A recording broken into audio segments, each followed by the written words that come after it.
For as long as I can remember, I've been walking the path towards wellness. It's taken on many shapes, worn more names than I can count, and for much of that journey, food became something I approached with rules, rigid systems built on fear, all in search of what would make me feel my best. I thought if I got it just right, I'd reach some peak version of my health.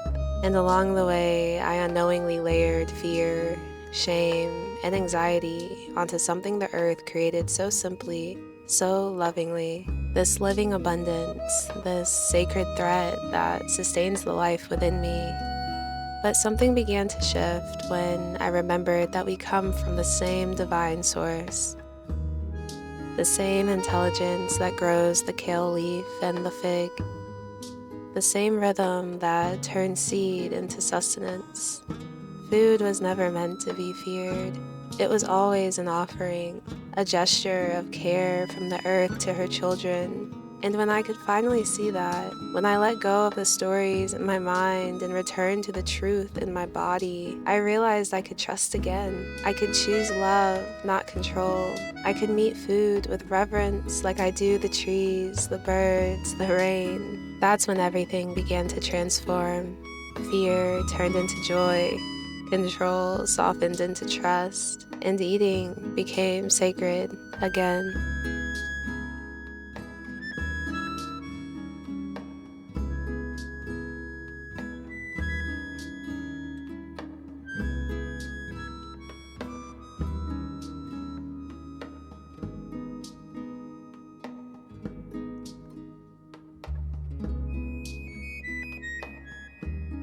Hi, angels! I hope this video finds you well and at ease and peace.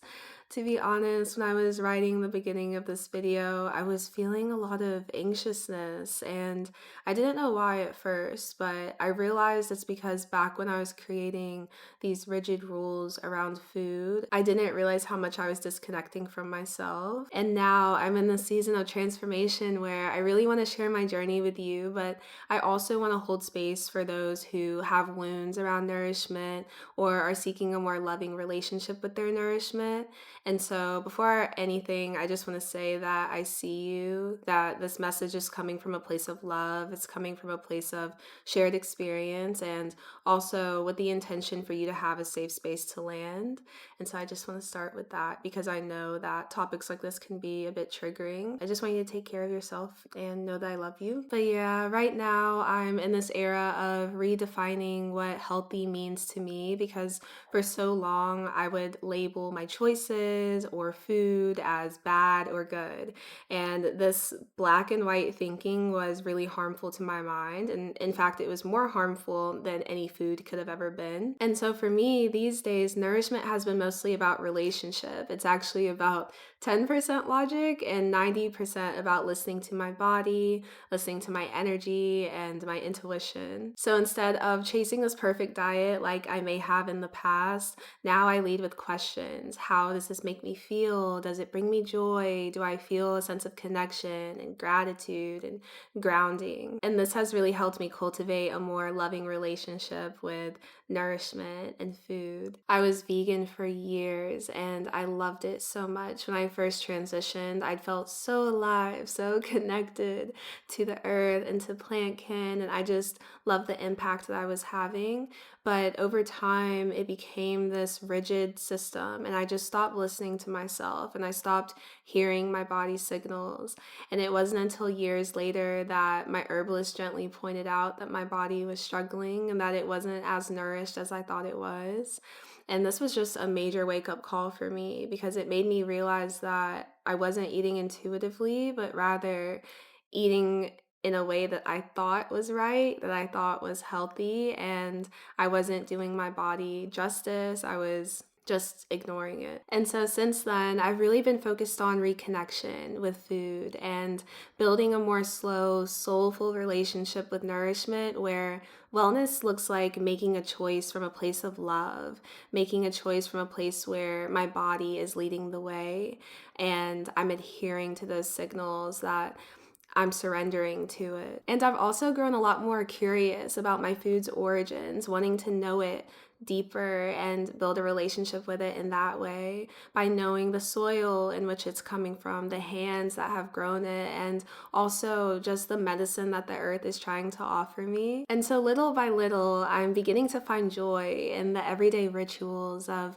feeding myself with love. And so I'm really excited to share this journey with you.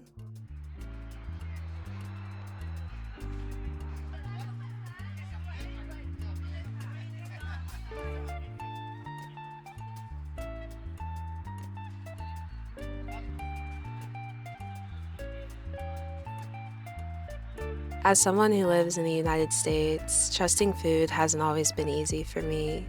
There's so much manipulation, false marketing, and mislabeling. It can often feel confusing and overwhelming when I'm just trying to make conscious choices for myself. But farmers markets have become a way to rebuild that trust, a place where I can connect with the people growing the food, ask questions, and get clear, honest answers. It helps me feel more grounded and gives me a sense of autonomy in building the kind of relationship I want to have with my food sources. And there's such a powerful, energetic shift in the exchange. When I buy from people rather than big chains, I feel peaceful and rooted, supporting people who are in the right relationship with the land rather than corporations who exploit it. I've noticed it shifts the way that I receive, the way that I cook, eat, and the way that I give thanks. It turns the whole process into something very special, like I'm not just feeding myself, but I'm participating in something deeper. A return to communal exchange, something intentional and shared. It brings me back into relationship, meeting my food where it's alive and vibrant, meeting the land where it's appreciated and loved, and meeting the hands that bring it all to life. I can feel the difference in my body.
I decided to visit a nearby farm called Bloom Ranch. It's nestled here in LA County and is the largest Black-owned farm in the area. Being there was serene. There was a gentleness in the air, the sound of birds chirping, a breeze brushing the trees, and the soft, distant voices of people tending to the land. Spring was just beginning to show herself when I arrived. Flowers blooming along the orchards, leaving a sweet scent lingering in the air. As I walked through the farm, something in me slowed down. I realized how much I've been living in this illusion, convinced food is always in season, always available, a little detached from the earth's rhythm, her cycles of preparing and resting and offering. New vegetation was starting to come in, and I felt grateful for what the earth had already sprouted. Grateful to witness it all in slow motion. Bees moved through the lavender, pollinating with purpose, their primal movement making way for my existence, and I gave thanks. The chickens wandered the land, laying eggs the farmers gently collected. There wasn't an overwhelming abundance, and that was the beauty of it. To see the soil being tended, to watch the land prepare to nourish us, it shifted something in me. It reminded me Food isn't just there, it's part of a long, sacred process. At the store, I've picked up produce without thinking twice. But here, I saw the energy the earth puts forward just to feed us. I saw the people working in harmony with the land, not trying to control it, but partnering with it. It made me want to be more present with my food, to honor it, to slow down, to acknowledge the journey it's taken to get to me. Because communing with food, with the abundance the earth offers, can be intuitive, mindful, and shared between us, the land, and everything in between.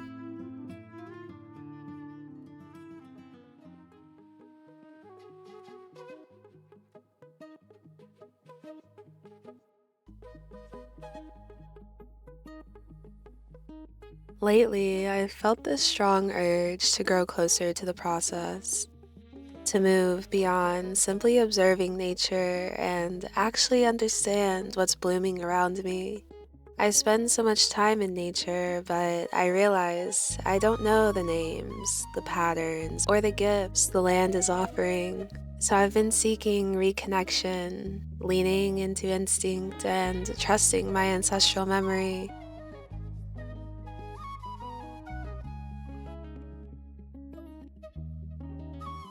I've just begun learning to forage, but already it feels like such an exciting, beautiful return.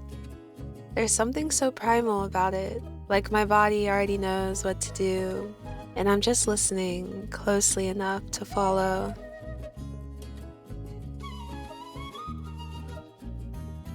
Finding nourishment in the wild, freely offered by the earth, feels incredibly beautiful. As I forage, nourishment becomes less about me and more about relationship. My favorite part of foraging is witnessing the full life of a plant, where it sprouts, its seasonal timing, its life and death cycles, its fragility, the insects and animals that all depend on them, and its role in the web of things. You start to see the full picture, the ecosystem we all belong to. So before I take anything, I ask, I think, and I take only what I need. Because when we're disconnected, it's easy to forget, it's easy to waste. But being more intimately involved in the process, foraging, growing, or even just seeing where our food is coming from, I've started to hold it differently. It's like finding a shell on the beach. When you discover it yourself, it feels precious. You want to hold on to it or gift it to someone you love. But when you buy that same shell in a store, it loses something. It feels detached. That's how I've started to feel about food, too. Foraging has reminded me that the earth is always offering. And the more I slow down and allow myself to witness the earth's intention, the more I remember how to receive with intention. The more I remember that I am interconnected, I am a part of this web, that food is my friend, and I want to celebrate that union in ceremony.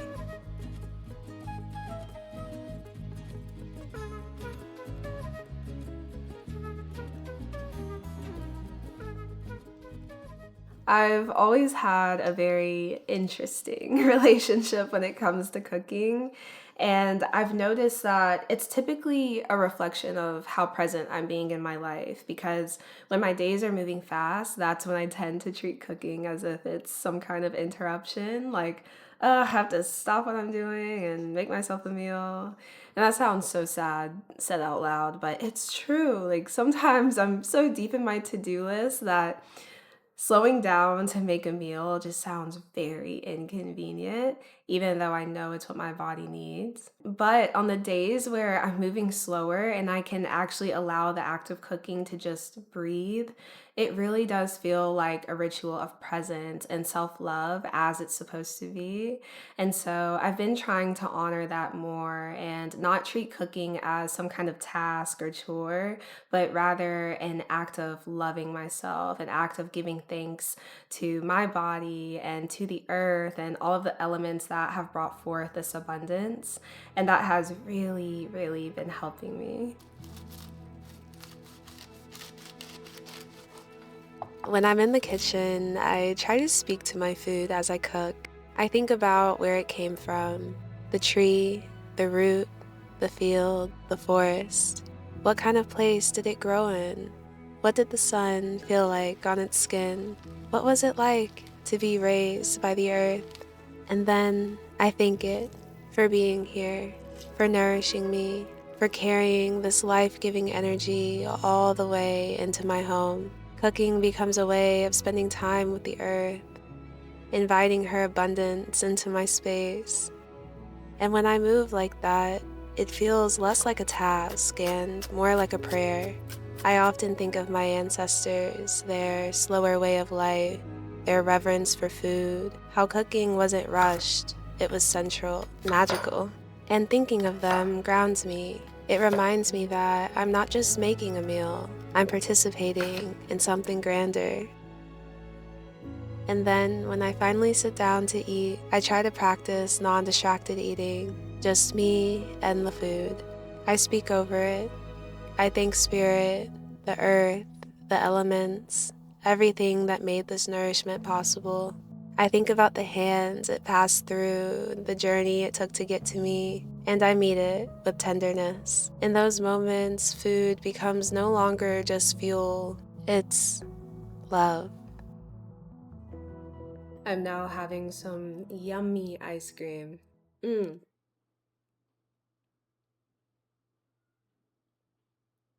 so good.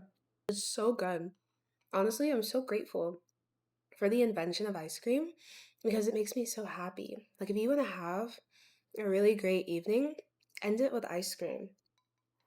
It's such a dopamine booster, especially anything with nuts. Sign me up.